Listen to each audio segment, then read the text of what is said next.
மழை நீர் கடலில் கலந்து வீணாகாமல் தடுக்க நீரியல் வல்லுநர்கள் கொண்ட குழுவை அமைத்து உடனடியாக நடவடிக்கை எடுக்க வேண்டும் என இந்திய கம்யூனிஸ்ட் கட்சியின் மூத்த தலைவர் தா பாண்டியன் தெரிவித்துள்ளார்.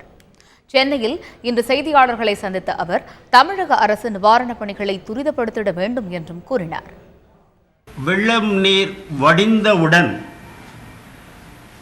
2 நாட்களுக்குள் இந்த பிரச்சனையை மறந்துவிடாமல் தமிழ்நாடு அரசு நீரியல் வல்லுநர்கள், பொதுப்பணித்துறையிலே பணியாற்றிய பொறியாளர்கள் ஆகியோரை கொண்ட ஒரு குழுவை அமைத்து இப்பொழுது தண்ணீர் திறந்துவிடப்பட்டதால் அவை பயனற்ற முறையிலே கடலுக்குள் போனது இப்பொழுது தெரியும்.